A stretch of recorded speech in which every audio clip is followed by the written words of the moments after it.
श्री स्वामी समर्थ।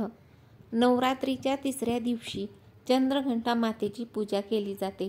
देवी भागवत पुराणानुसार चंद्रघंटा मातेचे रूप हे अत्यंत शांत, कोमल आणि मातृस्वरूप आहे, जे तिच्या भक्तांना सुख, समृद्धी आणि शांती प्रदान करतं।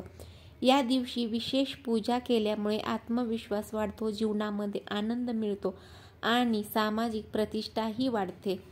उपासनेमुळे लोक तुमचा अधिक आदर करू लागतात।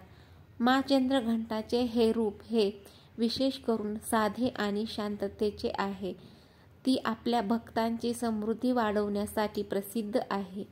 माँ चंद्रघंटाच्या उपासनेने भौतिक सुख तर वाढतेच, पण समाजामध्ये तुमचा प्रभावही वाढतो। चंद्रघंटा देवीच्या कपाळावरती घड्याळाच्या आकाराचा चंद्र आहे, त्याच्यामुळे तिला चंद्रघंटा हे नाव पडलं।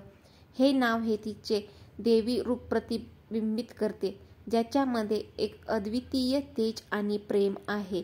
चंद्रघंटा मातेचे रूप हे अत्यंत अलौकिक आणि भव्य आहे। नवरात्रीची तिसरी माळ ही देवी चंद्रघंटा देवीला समर्पित आहे।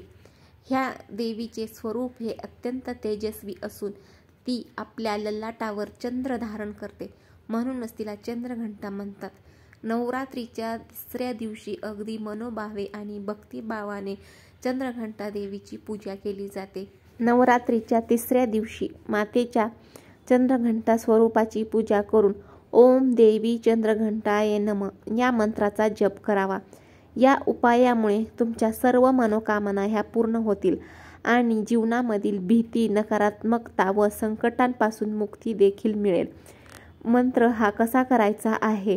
मंत्र जप हा नवरात्रीच्या तिसऱ्या दिवशी मातेच्या पूजेदरम्यान ओम देवी चंद्रघंटाय नमः या मंत्राचा किमान तुम्हाला 11 वेळा किंवा 21 वेळा हा जप करायचा आहे। त्यानंतर देवी मातेची स्तुती करायची आहे। या देवी सर्वभूतेषु मा चंद्रघंटा रूपेण संस्थिता नमस्तस्ये नमस्तस्ये नमस्तस्ये नमो नमः या स्तोत्राचा पाठ करायचा आहे। त्यानंतर तुम्हाला मातेच्या कृपेने जीवनामधील सर्व संकटे हे दूर होतील आणि शांतता व शौर्य हे प्राप्त होईल। त्यामुळे अगदी भक्तिभावाने आणि देवीकडे तुम्हाला प्रार्थनाही करायची आहे। मातेच्या चंद्रघंटा रूपाची उपासना जर का तुम्ही केली तर तुमच्या सर्व इच्छा ह्या पूर्ण होतील आणि जीवनामधील त्रास देखील कमी होईल। भक्तांना धैर्य देखील मिळेल आणि त्यांच्या जीवनामधून भीती किंवा नकारात्मकता आहे किंवा संकट आले असं वाटू लागतं, तर ती नकारात्मकता आणि संकट देखील दूर होतील। त्यामुळे तुम्ही मातेच्या चंद्रघंटा रूपाची उपासना करायची आहे आणि तुम्हाला हा मंत्र 21 वेळा किंवा 11 वेळा म्हणायचा आहे। चंद्रघंटा देवीचं हे एक कल्याणकारी स्वरूप आहे, जे भक्तांना सुख, समृद्धी आणि शांती हे प्रदान करते। तर त्याच्यामुळे तुम्हाला हा उद्या तिसरी माळ आहे, नवरात्रीची तिसरी माळ आहे, तर तुम्हाला तिसऱ्या माळे दिवशी हा उपाय तुम्हाला करायचा आहे। उद्या 24 सप्टेंबर 2025 उद्या नवरात्रीची तिसरी माळ आहे। तर उद्याच्या दिवशी तुम्हाला चंद्रघंटा देवीची उपासना करताना तुम्हाला हा मंत्र जप करायचा आहे।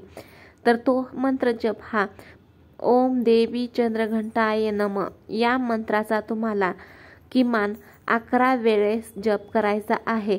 जर का तुम्हाला वेळ मिळाला तर तुम्ही तो 21 वेळा देखील करू शकता। व्हिडिओमधील माहिती जर का माहितीपूर्ण वाटली असेल तर व्हिडिओला नक्की लाईक, शेअर आणि सबस्क्राईब करायला विसरू नका।